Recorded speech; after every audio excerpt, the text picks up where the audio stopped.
Gain Oromummaan isin faana jiraatu. Oomisha hedduu deema. Oromoofis hojii hedduutu kan nama. Oromoon hojii diinni isii facaasu arguun dandeenye. Diinni yeroo hunda gaafa uummata tokko balleessuu barbaadu, hamiidhuu barbaadu, waa dura darbeeti hanga isaan sanirra wal nyaatan hojii isaa hojjetataa jechuudha. So wanni tokko guddaan ka uummanni Oromoo irra deddeebiitti yaaduu qabu. Ajjechaan Oromiyaa keessa daangaa dabraa jirti. Guyyaa 4 dura naannoo Wallaggaatti maatii tokko keessa nama 4 ajjeesan maatii warra Baalchaa jechuudha. Arras Arsii keessatti haaluma sanii mul'ate. Biyya san keessatti maaliif Oromoon dhumuu qaba? Maaliif Oromoon taargeetii ta'e? Oromoo ajjeesanii Oromoo balleessuudhaan waan Oromoon keefsan dhaabuun ni danda'ama. Gaafiin Oromoodhaa onnee Oromoo keessa jirti. Yeroon haa gabaabbatu haa dheeraatu galma isaanii gahaa jechuudha guyyaa tokko. Maaliif biyyoota addunyaa kana keessatti impaayirri jajjaboon gaafa turan nu kufnaa jedhanii takkaan yaanne. Ni kufna jedhanii takkaan yaanne. Garuu cufti isaanii kufan. Soviet Union 90moota keessa 80moota keessa aga early 90s biyya takka turte. Soviet guddoo turte jechuudha. Garuu miidhaan hacuuccaan Soviet dur takka turte tan arra meeqa godhe. So biyya tanaatis guyyaadha eeggata malee karuma san deema. Sababni isaa dhiini namaa kun sababa malee ganne qabu. Dhiini namaa kun ka Oromoo tokkoon suukanneessuudhaaf yookaan Oromoon akka ifin taane akka nama biraa ta'ee jiraatu godhuudhaan Oromoon Oromummaa isaa akka jibbu godhuun yookaan Oromoon gaafii saasan afaan qawwee sodaate akka dhiisu godhuudhaaf ajjechaan suukanneessaan Oromiyaa keessa deemu jiru kun gaafii Oromoo dhaabuu hin danda'u jechuudha. Gaafa Haile Sillaaseetis Kamililik seenaadha. Dhumaatii Oromoo seenaa irrattis namoonni beeka. Gaafa Haile Sillaaseet akkasumatti Oromoo julmaadhaan rashanaa fixaabee sirni isaan gaafa dargiitis kafiroonni keenya keessa jiranis hedduutu rashanamee achi buuteen dhabamee ilaa guyyaa irra bakka jiru nagarree gaafa abboottiin Abiyyi Ahmad biyya bulchaa turanis Ihaadig akkasuma ture jechuudha. Oromoon arraas sanuma. Oromoon sirna san keessatti hafuura baafachuu hin danda'u.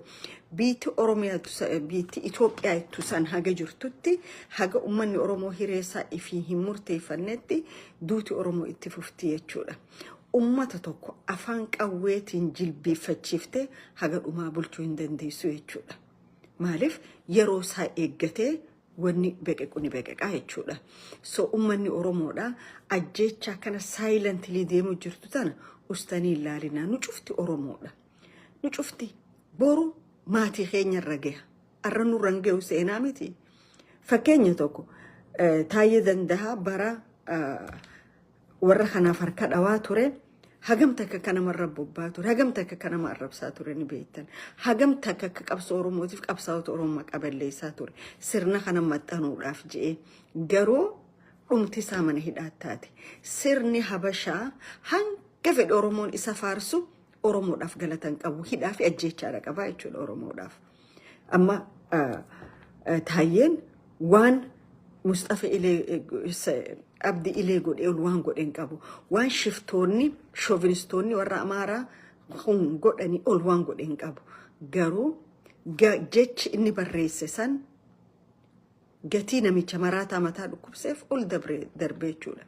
Oromoon haga fedhe yoo sirna Habashaa kana faarse, haga fedhe yoo lafatee akka isfaaltiitti narra deemaa yookaan reed kaarpeetiif godhee lafa afamee narra deemaa jeenu dhumti isaa mana hidhaa yookaan du'aa jechuudha. Maaliif ijaaramsa sirna kanaa ganamaatiitu jibba Oromoo irra ijaaramee jechuudha. Kanaaf dhumaatiin Oromiyaa guutuu keessa akkana deemu jirtu tun dhumaatii pilaandi taatee deemaa jirtu jechuudha. Uummanni Oromoodhaa ka mootummaa faarsitulleen kaadiree taatee ganama galgala sagalee taatuufilleen samirgaheeti garuu ummata du'aa jiru kana dhaabaayii jechuun ni dandeemo harkuma dha'uu qofaa miti faarsuu qofaa miti mootummaan faaruun haga dhumaa tureen jiru mootummaa kayyoo itti amante haala inni deemuun garuu namoomni haasid dhagayamu namoomni nama ta'ee onni dhawata namoomaa qabaadhu mootummaa kiyya ummata oromootirra waan akkanaa geessisaa jirta torbaanuma keessa dabarre kana wallaggatti maatii tokkorraa nama meeqa fixxe nama 4 arraas guyyaa arraa kana naannawa arsiitti nama hangana fixxe oromoorraa ajjechaa dhaabii je'in warri mootummaa faarsitanii jechuudha. An Oromoon I don't know hoggaa garii jechaan nama harkaa bada haala nuti keessa jiru. Divided in rule sirni habashaa dur Oromoo godhaa ture caala har'a godhu kan jiru kanaatu irra hamaadha. Amma ijoolleen garii I don't know maturity isaanii hangamta akka waan ni taateen beeku malee namnummaan akka abbii biyyatanaaf ummata Oromootii ta'e hin jiru jettan namnummaan akka abbii lafa Oromoo gurguree ummata Oromoo fixe hin jiru jettan irra walii galla kana arra lafti Oromoo akka jirtu gurguramaa jirti biyyoota hedduudhaaf okay so Oromoo sagalee walii ta'a walii dhaabbadha waliifis dhaabbadha ittiin deebi'a kaan abbaan kiyya rabbi rahmataa godhuu fi maal ja'a hara ajandaa oowwa amma deemu jiru tokko waan akkanaa hoggaa hedduu dubbachuullee hin jaaladhu keessallee seenuu hin fedhu garuu waan godhuu dhiisan qaban dhiisanii waan biraatti hoggaa seenan nama ajaa'ibsiisa fardii dhiisanii sunnatti hoggaa seenan jechuudha waan amma deemu jiru current issue dhiisanii waan seensiin qabnetti hoggaa seenan nama ajaa'ibsiisaa jechuudha. Abbaa kiyyaatu dur rabbi rahmataa godhuu fi jimaan sitti baalaa natti dalluu gaalaa jedha. Sitti baala baaleettee ilaalta garuu anaaf dalluu gaalaatii jedha. Warroonni amma ajandaa jimaa godhanii yookaan jimaan haraami jedhan kun tokko fardi walii himna gaamma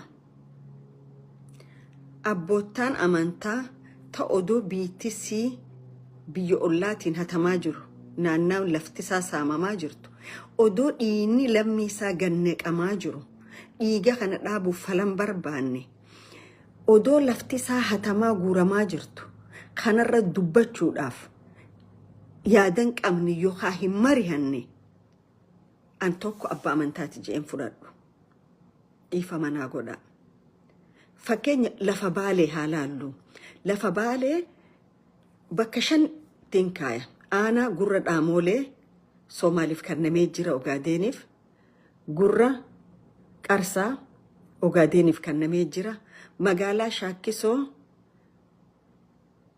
Soomaaliif kannamee jira laga qilleensaa Soomaaliif kannamee jira laga hiddaa aanaadha Soomaaliif kannamee jira hara kolkoloo Soomaaliif kannamee jira sheekootiin arra jimaan haraamiyeettu lafa sii tanarraa maaliif hin dubbanne lafa isii tana ta'a lagaan saamuu jirtu irraa maan dubbanne namni nama isaa ka du'eef hin dubbanne lafa saatiif hin dubbanne ulaagaa namummaa ni qaba ulaagaa namummaa ni qaba rabbiin haqa keessan irra du'aa ja'a maatii keessan irra du'aa ja'a dhugaa keessaniif dhaabbadhaa ja'a garuu isin dhugaa ummataatiifis dhaabbachaa jirtan daangaa ummatiif taafis dhaabbachaa jirtan okay arra sheekoottuma akka keessaniitiitu magaalaa dirree dhawaa keessaa lafa gadabuur sinurraa fudhate hidhadhaa bakka jirtanii biyya teessan difeend godhaa ijaan eessa dhayxe onneen